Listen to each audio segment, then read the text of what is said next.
ಹರಿ ಓಂ. ಎಲ್ಲರಿಗೂ ನಮಸ್ಕಾರ. ಇವತ್ತು ಸಮರ್ಥನಾದ ಹಡಗಿನ ನಾಯಕ ಎಂಬ ಸಣ್ಣ ಕಥೆಯನ್ನು ಕೇಳೋಣ. ಇದು ನನಗೆ ಸ್ನೇಹಿತರೊಬ್ಬರು ಹೇಳಿದ ಸಣ್ಣ ಕಥೆ. ಅವರು ತಮ್ಮ ಪರಿವಾರದೊಂದಿಗೆ ರಜಾದಿನಗಳನ್ನು ಕಳೆಯಲು ದಕ್ಷಿಣ ಸಮುದ್ರದಲ್ಲಿ ಹಡಗನ್ನೇರಿ ಹೊರಟಿದ್ದರು. ಅದು ಅತ್ಯಂತ ಶ್ರೀಮಂತರಿಗೆ ಮಾತ್ರ ಮೀಸಲಾದ ಸಂಪೂರ್ಣ ಮನರಂಜನೆಗಾಗಿಯೇ ಇರುವ ಹಡಗು. ಅಲ್ಲಿಯ ವೈಭವ ಆಕರ್ಷಣೆಯನ್ನು ಹೇಳಲು ಸಾಧ್ಯ. ಒಂದು ದಿನ ರಾತ್ರಿ ಹಡಗಿನ ನಾಯಕ ಎಲ್ಲರಿಗೂ ಒಂದು ಸಂದೇಶವನ್ನು ಕಳುಹಿಸಿದ.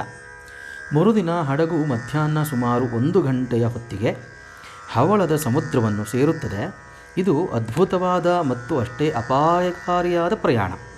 ಈ ಭಾರೀ ಹಡಗು ಸಮುದ್ರದಲ್ಲಿ ತೇಲಬೇಕಾದರೆ ಕೆಳಗೆ ಕನಿಷ್ಠ 50ರಿಂದ 60 ಅಡಿ ನೀರು ಇರಬೇಕು. ಆದರೆ ಹವಳದ ಸಮುದ್ರವನ್ನು ಸೇರುವಾಗ ಕೇವಲ ಒಂದು ಕಡೆಗೆ ಮಾತ್ರ ನೀರು ಆಳವಾಗಿದೆ. ಹಡಗು ಆ ಮಾರ್ಗವಾಗಿಯೇ ಹೋಗಬೇಕು. ಆದರೆ ಆ ದಾಟುವ ದಾರಿ ತುಂಬ ಇಕ್ಕಟ್ಟಿನದು. ಎರಡೂ ಕಡೆಗೆ ಬೆಟ್ಟಗಳು ಕಲ್ಲುಗಳು ಚಾಚಿಕೊಂಡಿದ್ದು, ಸ್ವಲ್ಪ ಹೆಚ್ಚು ಕಡಿಮೆಯಾದರೆ ಹಡಗಿನ ಪಕ್ಕಗಳು ಒಡೆದೇ ಹೋಗಬಹುದು. ನಿಧಾನವಾಗಿ ಅತ್ಯಂತ ಎಚ್ಚರದಿಂದ ಚಲಿಸಿದರೆ ಬಹಳವೆಂದರೆ ಹಡಗಿನ ಆಚೀಚೆ 1-2 ಅಡಿ ಅಂತರ ಮಾತ್ರ ಉಳಿಯಬಹುದು. ಇದು ಸಾಹಸದ ಮತ್ತು ನಾವಿಕನ ಕುಶಲತೆಯ ಪರೀಕ್ಷೆ. ಮರುದಿನ ಮಧ್ಯಾಹ್ನ 12 ಆಗುವುದಕ್ಕಿಂತ ಮುನ್ನವೇ ಹಡಗಿನಲ್ಲಿದ್ದ ಎಲ್ಲ ಪ್ರಯಾಣಿಕರು ಹಡಗಿನ ಮೇಲೆ ಬಂದು ನಿಂತಿದ್ದರು. ತರುಣರಿಗೆ ಕುತೂಹಲ, ಉತ್ಸಾಹ, ಹಿರಿಯರಿಗೆ ಭಯ, ವಿಪರೀತ ಭಯ. ದೂರಲ್ಲಿದ್ದ ಬೆಟ್ಟಗಳು ಕಾಣುತ್ತಿದ್ದವು. ಹತ್ತಿರ ಬಂದಂತೆ ಎಲ್ಲರಿಗೂ ಭಯವಾಗತೊಡಗಿತು. ಬೆಟ್ಟದ ಎರಡೂ ಬದಿಗೆ ಕಲ್ಲು ಬಂಡೆಗಳು ಚಾಕುವಿನಂತೆ ಚಾಚಿಕೊಂಡಿದ್ದವು. ನಡುವಿನ ಸ್ಥಳ ತುಂಬ ಚಿಕ್ಕದಾಗಿ ಕಾಣುತ್ತಿದೆ. ಅಷ್ಟರಲ್ಲೇ ಇಷ್ಟು ದೊಡ್ಡ ಹಡಗು ಹೇಗೆ ತೂರಿ ಹೋದೀತು? ಎಲ್ಲರ ಯೋಚನೆ. ಆಗ ಮುಂದೆ ನಿಂತಿದ್ದವರ ಕಣ್ಣಿಗೆ ಒಂದು ದೊಡ್ಡ ದೃಶ್ಯ ಕಂಡು ಬಂತು. ಆ ಹಡಗಿನ ವೇಗ ನಿಧಾನಕ್ಕೆ ಕಡಿಮೆಯಾಗುತ್ತಾ ಬಂದಾಗ ಎದುರಿಂದ ಬಂದು ವೇಗದ ನಾವೆ ಬರುತ್ತಿರುವುದನ್ನು ಕಂಡಿತು. ಈ ಪುಟ್ಟ ನಾವೆ ಈ ದೊಡ್ಡ ಹಡಗಿನ ಮುಂದೆ ಬಂದಿತು.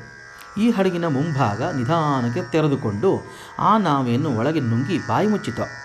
ಕೆಲ ಕ್ಷಣಗಳ ನಂತರ ಹಡಗಿನ ನಾಯಕನ ಧ್ವನಿ ಕೇಳಿಸಿತು. ಸ್ನೇಹಿತರೆ, ನಾನು ಯಾವ ಕ್ಷಣಕ್ಕೆ ಕಾಯುತ್ತಿದ್ದೆನೋ ಅದು ಬಂದೇ ಬಿಟ್ಟಿದೆ. ನಾವೀಗ ಬೆಟ್ಟದ ಬಂಡೆಗಳ ನಡುವೆ ತೂರಿ ಹೋಗುತ್ತಿದ್ದೇವೆ. ಭಯಪಡಬೇಡಿ. ನಮ್ಮನ್ನು ದಾಟಿಸಲೆಂದೇ ವಿಶೇಷ ಪರಿಣತಿ ಪಡೆದ ನಾಯಕರೊಬ್ಬರು ನಮ್ಮನ್ನು ಬಂದು ಸೇರಿದ್ದಾರೆ. ಇದು ಅವರಿಗೆ ಯಾವ ವಿಶೇಷವೂ ಅಲ್ಲ, ನಿತ್ಯದ ಕೆಲಸ. ಎಲ್ಲರೂ ಸಂತೋಷಪಡಿ ಎಂದು